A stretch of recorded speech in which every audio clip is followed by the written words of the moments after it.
अस्सलामुअलैकुम, welcome to my YouTube family. उम्मीद करती हूँ आप सब लोग ठीक ठाक होंगे। जी अल्हम्दुलिल्लाह, मैं भी बिल्कुल ठीक हूँ। आज थोड़ा मौसम ठीक था तो हमने सोचा चलो बाहर कहीं घूम फिर आते हैं। अमूमन तो इधर बहुत ज़्यादा गर्मी होती है, बाहर निकलने को बिल्कुल दिल नहीं करता दिन टाइम ना।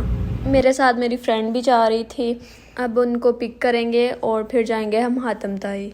हातम ताई के बारे में काफ़ी सुना भी होगा आपने, पढ़ा भी होगा। वो था तो एक गैर मुस्लिम, लेकिन अपनी सखावत की वजह से बहुत मशहूर था। मुसलमानों के हक़ में बहुत बेहतर था वो। इसका असल नाम जो था वो हातम बिन अब्दुल्ला बिन साद था और ताई जो है इसके कबीले का नाम था। इसकी वालदा भी बहुत सखी दिल थी, मालदार भी थी।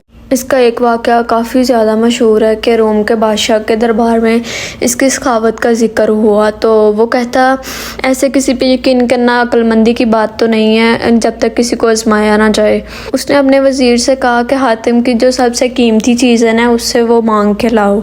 वज़ीर उसको आजमाने के लिए रवाना हो गया। तो जब उसके घर तक पहुंचा रात तक, तो मौसम बहुत ख़राब हो गया।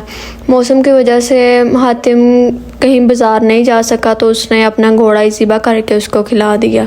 जब सुबह हुई तो उसने बताया कि मैं आपसे आपका घोड़ा लेने आया हूँ, बादशाह ने भेजा है। हातिम ने बताया वो तो रात ही मैंने ज़िबा करके आपकी खिदमत में हाजिर कर दिया था। अगर आप पहले बता देते तो शायद मैं आपकी खिदमत में हाजिर कर देता। वो इस तरह और यकीन हो गया उसकी सखावत पे लोगों को। दौरे जहालत में रजब का जो चांद होता था उसको बहुत मुकद्दस माना जाता था। हातिम रजब के महीने में हर रोज़ 10 ऊँट ज़िबा करके लोगों में तकसीम कर देता था। एक दफ़ा उसकी बेटी कहती थी तो आप सल्लल्लाहु अलैहि वसल्लम की खिदमत में हाजिर हुई और बताने लगी कि मेरा बाप बहुत अच्छा इंसान था, इखलाक की वजह से, सखावत की वजह से मशहूर था। आप सल्लल्लाहु अलैहि वसल्लम ने फरमाया कि ये तो एक हकीकी मोमिन की निशानी है। आपने फरमाया कि इसे छोड़ दिया जाए। वो आपके रवैये से बहुत मुतासर हुई और कबीले वापस आ गई। कबीले वापस आते उसने अपने भाई अदी से कहा कि वो आप सल्लल्लाहु अलैहि वसल्लम की खिदमत में हाजिर हो और इस्लाम कबूल करे। फिर इस तरह दोनों बहन भाइयों ने इस्लाम कबूल कर लिया था, दोनों मुसलमान हो गए। मैंने इसके बारे में जितनी भी सर्च किया, कहीं आ रहा था कि इसके एक बेटे ने इस्लाम कबूल किया और कहीं आ रहा था 2 ने किया। अब अल्लाह बेहतर जानता है एक ने किया या 2 ने किया। अगर किसी को पता हो तो वो ज़रूर कमेंट बॉक्स में बताए। अगर सर्च करने बैठ जाओ तो इसके बहुत ज़्यादा किस्से मिलते हैं। एक किस्सा इसका और भी बहुत ज़्यादा मशहूर है कि किसी ने हातिम से पूछा तुमसे ज़्यादा भी कोई सखी है, तो इसने जवाब दिया कि हाँ, मेरे से ज़्यादा भी सखी है। अरब के जो बदू हैं वो मेरे से भी ज़्यादा सखी हैं। फिर उसने वाक़या सुनाना शुरू कर दिया कि एक रात मैं किसी बद्दू के यहाँ मेहमान ठहरा तो उसने सीरी का गोश्त बनाया हुआ था जो मुझे बहुत पसंद आया। फिर वो सीरियाँ लाता गया और मैं खाता गया। कहता कि मैं खा के सो गया। जब सुबह मैं उठा तो मैंने देखा कि उसने मेरी खिदमत में बहुत ज़्यादा बकरियां ज़िबा की हुई, जिनकी सीरियाँ मेरे आगे पेश करता रहा। तो फिर मैंने उससे कहा कि ये तुमने क्या बेवकूफ़ी की है। तो वो कहता अगर मेहमान की खिदमत ना की जाए ये तो एक बुग़्ज़ है, मैं अपने अल्लाह को तो नाराज़ नहीं कर सकता था। फिर हातिम को उसकी बात इतनी पसंद आई, उसने बकरियों के बदले उसी तादाद में उसने ऊँट दिए बद्दू को। अगर म्यूज़िक ऐड करूँ तो कॉपीराइट आ जाता है, इसलिए मैंने इस वीडियो में कोई म्यूज़िक ऐड नहीं किया। ये जी हम पहुंच गए थे हातम ताई।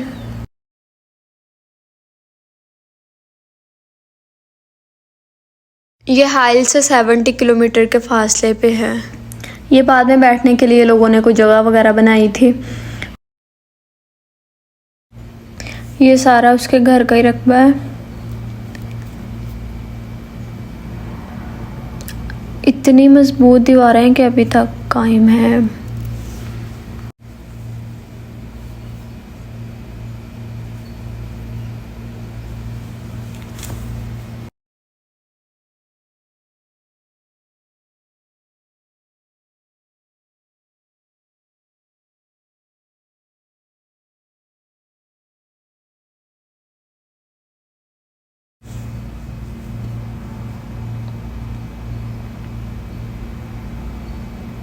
ये सारा उसके घर के अंदर गए थे हम लोग। ये देखें जी,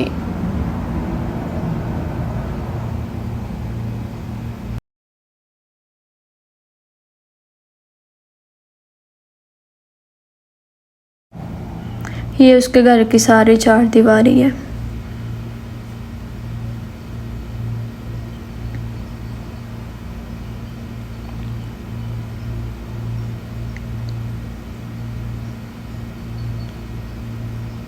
चारों तरफ इसके भी पहाड़ ही थे सारे।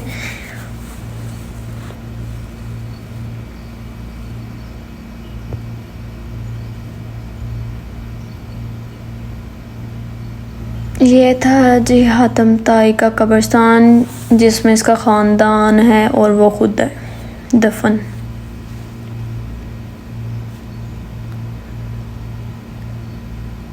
ये पत्थर से निशानदेही की हुई थी इन्होंने।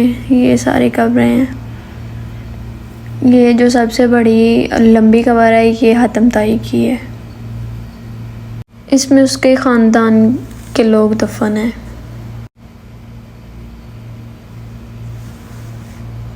पुराने वक्तों में लोगों के कद ज़्यादा लंबे होते थे। जिस तरह पाकिस्तान में अब हम हड़प्पा म्यूज़ियम जाएं तो वहाँ पे भी एक बहुत लंबी कब्र है, शायद उसको 9 गज की कब्र कहते हैं।